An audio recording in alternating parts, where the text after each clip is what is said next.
Bonjour. Dans cette vidéo, on s'intéresse aux séries de Fourier. On se propose essentiellement de calculer la série de Fourier d'une fonction périodique et d'étudier la convergence d'une telle série. Nous allons appliquer ceci à l'exercice suivant. Soit f une fonction 2π périodique définie sur une période par f de x égale 1 si x est compris entre 0 et pi strictement, f de x égale 0 au point moins pi 0 et pi, et f de x égale moins 1 si x est compris entre moins pi et 0 strictement. Nous allons commencer d'abord par calculer les coefficients de Fourier. Alors, rappelons que les coefficients de Fourier sont donnés par les formules A0 égale 1 sur pi somme de moins pi à pi f de x dx, notant que la série commencera par A0 sur 2. Si on veut commencer par A0, on met 1 sur 2pi, ce qui revient au même. An est égal à 1 sur pi, somme de moins pi à pi f de x cosinus nx dx, et Bn est égal à 1 sur pi, somme de moins pi à pi de f de x sinus nx dx. La série de Fourier de f est définie par s de x égale A0 sur 2. Si on veut mettre seulement A0, il fallait mettre 1 sur 2pi, ce qui revient au même, plus sigma de n égale 1 à l'infini de An cosinus nx plus Bn sinus nx. Ceci représente la série de Fourier associée à f. Sa somme, nous l'appelons s de x lorsqu'elle existe. Alors, commençons le calcul des coefficients. Nous remarquons d'abord que si on représente graphiquement la fonction f, entre 0 et pi, elle vaut 1, entre moins pi et 0, elle vaut moins 1, et au point moins pi, ceci c'est moins pi, ça c'est 0 et la pi, elle vaut 0.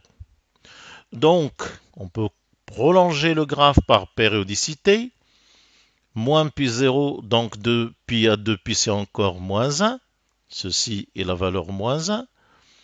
Entre 2pi et 3pi, c'est la même chose que 0pi, donc elle vaut 1. Et on voit sur le graphe que le point O est un centre de symétrie. Autrement dit, notre fonction est impaire. Et que si on l'intègre entre moins pi et pi, de moins pi à 0, nous avons une intégrale négative. Et de 0 à pi, nous avons une intégrale positive, ce qui fait que l'intégrale de moins pi à pi est nulle. Donc, on en déduit que le coefficient A0, qui est égal à 1 sur pi, somme de moins pi à pi de f de x dx est égal à 0, car la fonction f est impaire. An est défini par 1 sur pi, somme de moins pi à plus pi f de x cosinus nx dx. Nous sommes en train d'intégrer un produit de deux fonctions, la première impaire et la deuxième paire. Donc le produit est impair. Il est facile de le vérifier. Autrement dit, An est aussi égal à 0. Il nous reste donc à calculer le coefficient Bn. Nous avons Bn égale 1 sur pi, intégrale de moins pi à pi, f de x, sinus nx dx. On remarque ici que sur la fonction sinus nx est impair, la fonction f de x est impair, le produit est une fonction paire. Or, lorsqu'on intègre une fonction paire sur un intervalle de la forme moins a plus a, l'intégrale peut se ramener à 2 fois l'intégrale de 0 à a. Autrement dit, on peut écrire Bn sous la forme 2 fois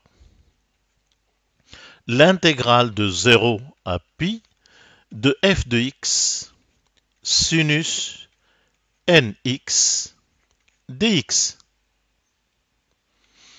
Sur l'intervalle 0 pi f de x égale 1, ce qui fait que Bn se ramène à l'intégrale 2 sur pi intégrale de 0 à pi de sinus nx dx. Une primitive de sinus nx, c'est moins 1 sur n cosinus nx, et donc on retrouve 2 sur pi moins 1 sur n cosinus nx à prendre entre 0 et pi. Ce qui donne Bn égale 2 sur pi, et on remplace donc x par pi d'abord, ça fait moins 1 sur n cosinus n pi, c'est moins 1 puissance n, et moins donc plus 1 sur n cosinus 0 qui est égal à 1, qu'on peut condenser sous la forme en mettant 1 sur n en facteur, 2 sur n pi, facteur de 1, moins 1 puissance n. 1 moins 1 puissance n. On sait que moins 1 puissance n dépend de n. Si n est pair, on va trouver 1 moins 1, 0. Ça veut dire que B indice de P est égal à 0, n pair. Si n est impair, on va trouver B indice de P plus 1 égale 2 sur 2p plus 1, ça c'est n, multiplié par pi, facteur 2, 1 moins 1, puisque n est impair, autrement dit 2. Ce qui donne finalement 4 sur 2p plus 1 pi. Et on voit donc que la série de Fourier cherchée est définie par S de x égale A0 sur 2 est nul, sigma de n égale 1 à l'infini de an cosinus nx à n est nul, il ne reste que bn sinus nx. Et même bn n'est intéressant que si n est impair, n égale 2p plus 1. Alors pour avoir n égale 1, on va commencer à p égale 0. De p égale 0 à l'infini, 2, 4, ça c'est bn, divisé par 2p plus 1 fois pi, sinus nx, c'est-à-dire 2p plus 1 fois x. Ceci représente la série de Fourier associée à f. Le problème qui reste à voir, quand est-ce que cette série converge et vers quoi est-ce qu'elle converge? Si nous revoyons le graphe de f, nous voyons que sur une période, par exemple moins pi à pi, la fonction f admet un nombre fini de discontinuités. En effet, elle est discontinue au point moins pi, 0 et pi, et en chacun de ces points, elle admet une limite à droite et une limite à gauche finie. Autrement dit, ce sont des discontinuités de première espèce. Aussi, en tout point de l'intervalle moins pi, pi, où elle est continue, elle admet une dérivée à droite et une dérivée à gauche. Donc les conditions de Dirichlet sont satisfaites. C'est pour dire que, en tout point où elle est continue, la série de Fourier de f converge vers f de x. Et en tout point où f est discontinu, la série de Fourier converge vers la moyenne entre la limite à droite et la limite à gauche. Si nous prenons par exemple le point 0, la limite à droite c'est bien 1. Oui, vous voyez quand x tend vers 0 par valeur supérieure, la limite est 1. Et quand x tend vers 0 par valeur inférieure, la limite est moins 1. Donc la limite à droite plus la limite à gauche divisé par 2, ça fait 0.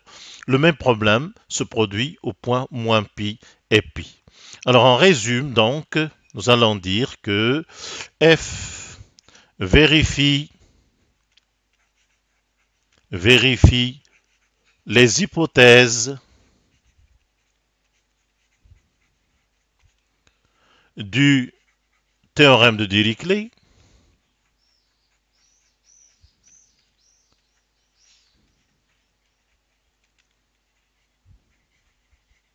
à savoir, elle admet en tout point d'une période un nombre fini de points de discontinuité de première espèce.